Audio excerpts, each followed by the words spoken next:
시청자 여러분 안녕하십니까? 김동수입니다. 자, 이 시간에는요, 내 집 마련을 하는데 골든타임은 언제인가? 그리고 앞으로 과연 집값이 언제 폭락할 수 있을까? 여러분들도 아시다시피 부동산은 사이클이 있는 거 아니겠습니까?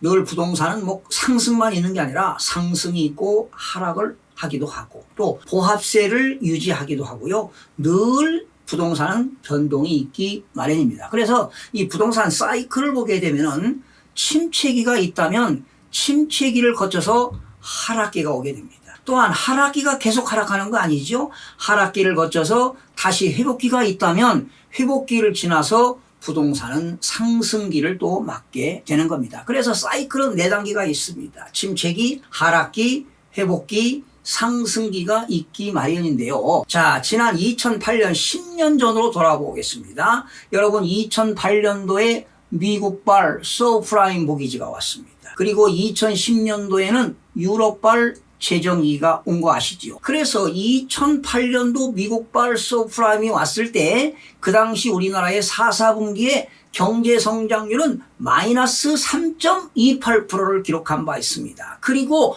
올해 2020년 2, 4분기에 경제 성장률은 마이너스 3.3%를 기록했으니까 결과적으로 한 12년 만에 경제 성장률이 하락한 것입니다. 자, 그러면 여러분 이렇게 미국발 서프라임 모기지가 왔을 때 2008년부터 부동산이 침체기가 와가지고 하락하기 시작했습니다. 뭐 꼭 하락만 있는 게 아니라 하락하다가 일부 상승하다가 보합을 유지했는데 결과적으로 2008년부터 하락하기 시작해서 2013년까지 서울과 수도권 지역은 5년 동안 가격이 평균적으로 하락했다고 보시면 됩니다. 그러니까 2013년도에 아파트 가격이 최저점을 찍었다 이런 얘기죠. 그리고 2014년 초부터 이제 반등하기 시작해가지고 뭐 상승하다가 또 보합을 유지하다가 일부 하락하다가 또 상승하다가 결과적으로 2020년 현재까지 거의 7년 동안 꾸준하게 가격이 상승한 것은 사실입니다. 그런데 말이죠. 문재인 정부 들어서 2017년 5월에 문재인 정부 들어서 지금까지 23번째 부동산 대책을 발표했음에도 불구하고 부동산 가격은 꾸준하게 지금 상승했습니다. 그러다 보니까 지금 서울 지역은 아파트 가격이 무려 52%가 상승했습니다. 어마어마하게 상승했습니다. 이렇게 집값이 상승하니까 1세대 1주택을 가진 사람들도 버겁습니다. 보유세 강화가 되니까 재산세라든가 또 뭐 1세대 1주택이라 하더라도 공시가격이 9억 원을 초과하는 사람들은 물론 종합부동산세도 내겠죠. 그래서 각종 공과금이 인상되다 보니까 사실은 소득이 증가되지 않는 일반 국민들은요, 세금 부담 때문에 상당히 고통스러워하는 것은 사실입니다. 지금 우리나라에서는요, 서울에서 주택을 하나 살려면 한 가구가 매월 벌어들인 소득을 가지고 한 푼도 쓰지 않고 무려 12년 동안 저축을 해야만이 그 돈 가지고 집을 한 채 살 수 있다는 얘기 아닙니까? 그리고 현재 우리나라는 2018년도 기준해 가지고 말이죠. 생애 최초로 주택을 마련할 수 있는 연령이 평균 43.3세에 해당한다고 합니다. 그러다 보니까 현재 40대, 50대 가장들이 무주택으로 살아간 사람들이 얼마나 많습니까? 참 서글픈 얘기 아니겠습니까? 자, 문재인 정부 들어서서요, 부동산 정책이 23번째가 발표했는데 발표하고 나서는 잠깐 매매 가격이 주춤했다가 그리고 계속 고공행진했습니다. 가격이 올라갔다는 것입니다. 그러면 집값이 안 잡히는 이유는 도대체 뭐냐 이 말이죠. 한번 알아보겠습니다. 도대체 집값이 안 잡히는 이유는 뭐냐? 지금 말이죠. 23번째 규제를 강화했는데 계속 규제한만 하지 않았습니까? 얼마나 수많은 규제를 했는데 우리 같은 전문가도 그런 규제 내용이 너무 많다 보니까 다 습득하기가 어렵습니다. 그러니 보통 국민들이 그런 정부가 규제하는 내용을 어떻게 다 알겠습니까? 주택담보대출을 강화했습니다. 지금 말이죠. 현재 주택담보대출이죠. LTV 한도는 9억 원 이하일 때는 40%까지 대출이 가능하고 9억 원 초과분에 대해서는 20%까지 지금 대출이 가능하지요. 그러다 보니까 규제를 하다 보니까 규제 학습에 대한 내성이 강해지다 보니까 이제 그런 거 안 맥히는 겁니다. 정부가 규제할 때마다 가격이 상승하니까 많은 사람들이 말이죠. 가격 상승에 대한 확신이 생기는 겁니다. 그러다 보니까 수요자가 더 몰리는 겁니다. 공급 수의 원칙에서 공급은 부족하고 계속 수요가 많다 보니까 가격이 올라갈 수밖에 없습니다. 이거는 당연한 수요 공급 원칙 아니겠습니까? 그러면 공급 부족이라는 게 어떤 거냐? 지금 우리나라 주택 보급률로 보면 절대로 공급 부족은 아닙니다. 그런데 공급 부족의 원인이 될 수 있는 것은 많은 사람들이 좋은 집, 더 좋은 환경에서 살고 싶어 하는 것이 인간의 욕망 아니겠습니까? 그러다 보니까 그런 새 집에서 살고 싶은 그런 희망, 수요층들이 계속 증가하다 보니까 즉 거주에 대한 선호도가 높은 서울 지역과 수도권 지역의 신규 공급이 부족하다 보니까 계속 집값이 올라갈 수밖에 없습니다. 23번째 부동산 정책을 계속 발표했는데 계속 규제만 하지 않았습니까? 그러면 어느 정도의 규제를 완화해야 되느냐? 규제를 완화하면 집값이 안정화될 수 있는데 규제 완화 정책은 어떤 걸 써야 되느냐? 다주택자들이라든가 법인들은 당연히 대출을 규제해야 되겠죠. 그러나 무주택자 실수요자들에게는 집을 구입하고자 하는 사람들에게는 좀 대출을 완화하는 정책도 필요하지 않나 이런 생각해 보고요. 그리고 거래세를 완화해야 됩니다. 여러분 거래세라고 하는 것은 뭐 취득세도 있고 양도소득세도 있지만 취득세는 이번에 정부가 지방세법 개정한 건 잘한 겁니다. 2주택자가 주택을 취득하게 되면 취득세 8%, 3주택자가 취득하면 취득세 12%, 이건 잘한 겁니다. 그러나 양도소득세 거래세를 완화시켜야 돼요. 사람들이 말이죠. 다주택자가 팔 수가 없습니다. 여러분 생각해 보세요. 지금 1세대 다주택자가 주택을 양도하게 되면 기본세율이 6%부터 최고 42% 아니겠습니까? 그런데 조정 대상 지역에서 2주택자가 양도하면 10% 증가하고 3주택자가 양도하면 20% 증가하니까 최고세율 62% 아니겠습니까? 그러나 내년도부터는 최고세율 72%를 적용해요. 그러니 누가 양도하겠습니까? 양도하게 되면 양도 차익이 생겼을 거 아니겠어요? 양도 차익에 대해서 세금을 60% 70% 내는데 아까워서 못 판다는 겁니다. 그래서 올해 증여가 얼마나 많이 발생했습니까?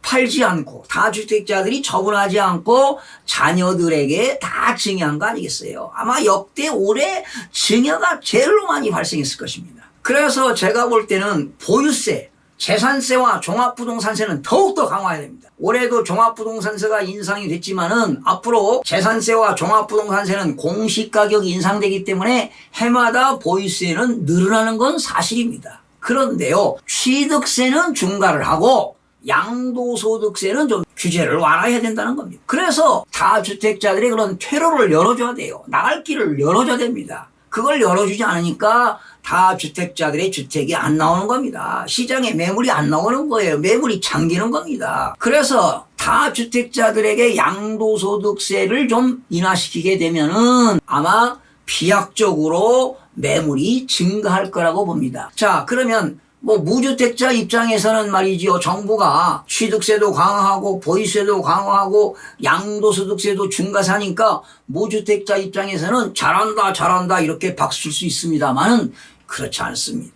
오히려 무주택자들이 집을 살 수 있는 기회는 다주택자들이 매물이 나와야 가격이 떨어지는 거 아니겠습니까? 가격이 떨어져야 집을 살 수 있는 그런 기회가 오는 거 아니겠어요? 그런데 이렇게 정부가 계속 규제하고 양도소득세를 중과세를 너무나 많이 중과세하게 되면 매물이 안 나온다니까요. 자, 그러면 내 집 마련의 골든타임은 언제인가? 가까운 시일 내로는 2021년도에 상반기가 되지 않을까 이런 예상을 해봅니다. 그 이유는 지금 얼마 전 부동산 3법이지요. 소득세법, 법인세법, 종합부동산세법이 통과됐는데 소득세법을 보게 되면 내년도 6월 1일 전입니다. 5월 31일까지 양도하게 되면 중과세를 적용하지 않겠다.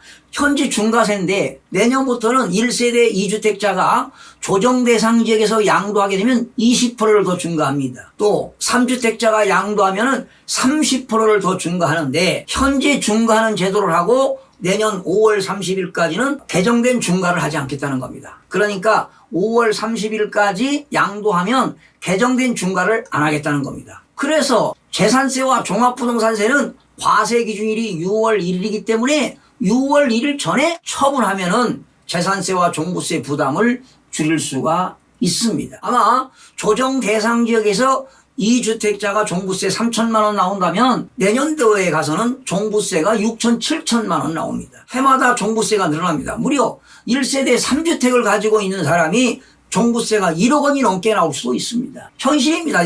내년부터는 1억 원 이상 나온다니까요. 더 늘어날 수도 있습니다. 그래서 그런 다주택자들에게 양도소득세를 좀 인하시켜서 퇴로를 열어줘야만이 물건이 많이 나온다는 겁니다. 그래서 내년 상반기에 이런 다주택자들의 물건이 나오게 되면은 아무래도 매수인들은 상반기 정도에 매수 타이밍이 될 수 있지 않을까 이런 생각을 해봅니다. 또한 세계 경제 여건에 따라서 말이죠. 수시로 변하니까 변동성이 있기 때문에 하락기가 더 빨리 올 수도 있습니다. 그리고 또 한 가지는요. 중요한 게 있습니다. 폭락기가 올 수 있는 연도는 언제냐? 2024년도, 2025년도 가면은요, 신규 주택의 공급량도 많이 쏟아지지만, 그때 가서 임대사업자들이 가지고 있는 임대주택들이 엄청나게 쏟아질 수 있습니다. 그렇다면 주택가격의 거품이 붕괴될 수가 있습니다. 현재 우리나라에 주택 임대사업자가 175만 호가 됩니다. 자, 그들이 임대사업을 하고 있는데요. 이제는 임대사업이 종료되면 말소시킨다고 정부가 발표했지 않습니까?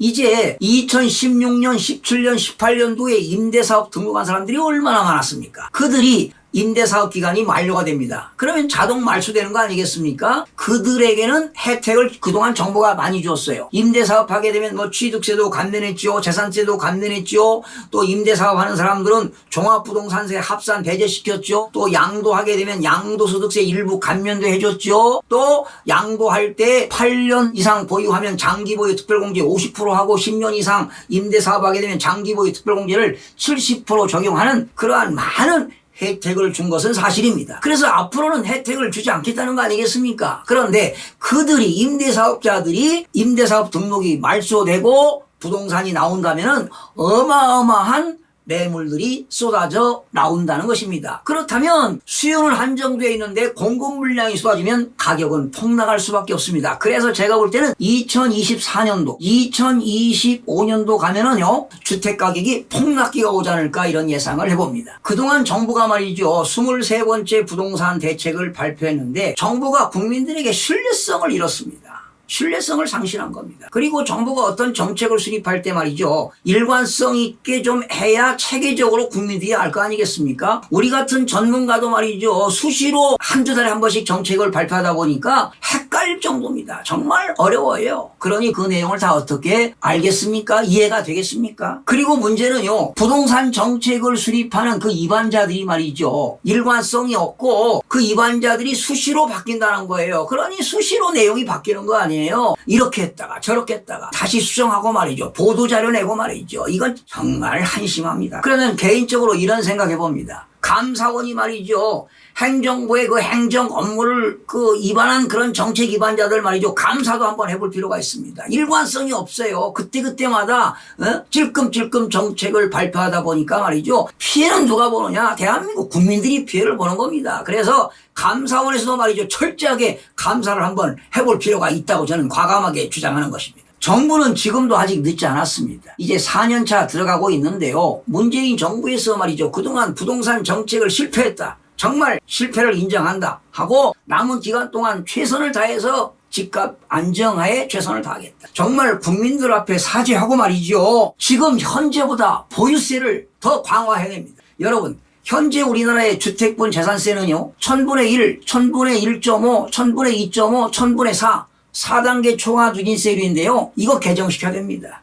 이런 걸 발의하는 의원들이 없어요. 8단계, 10단계로 해가지고 재산세도 좀 가격이 낮은 것들은 당연히 좀 세금을 줄여주고요. 중가격 이상은 말이죠. 세금을 좀 더 높여야 됩니다. 그래서 주택분 재산세 4단계 초과 누진세율을 8단계, 10단계로 이렇게 높여서 말이죠. 재산세 부담을 가중시킨다면은 즉 보유세를 강화해야 됩니다. 그리고 취득세는 뭐 지방세법에서 개정시켰으니까 8%, 10% 하면 되는 거고 양도소득세를 퇴로를 열어줘야 돼요. 다주택자들이 처분할 수 있도록 기회를 내려줘야 물건이 많이 나올 거 아니겠어요? 그러면 무주택자들도 취득할 수 있는 기회가 오는 거 아니겠습니까? 그러면 자동적으로 집값은 안정화되는 겁니다. 수도권과 서울 지역에 신규 주택을 많이 공급한다고 하루아침에 공급이 이루어집니까? 시납으로 오랜 기간에 걸쳐서 공급이 이루어지기 때문에 절대적인 그런 공급량을 확대하기 위해서는 말이죠. 양도소득세를 인하시켜서 거래를 활성화시켜야만이 경제도 전반적으로 돌아가는 겁니다. 시청자 여러분, 저는 아직도 늦지 않았다고 생각합니다. 이제 부동산 정책, 그동안 실패한 정책을 시인하고 좀 새롭게 일관성 있게 국민들에게 신뢰를 줄 수 있는 그러한 정책을 수립한다면 부동산 가격은 안정되지 않을까 이런 생각을 해보면서 오늘 방송을 마치겠습니다. 시청해주신 여러분 대단히 고맙습니다. 최선을 다하겠습니다.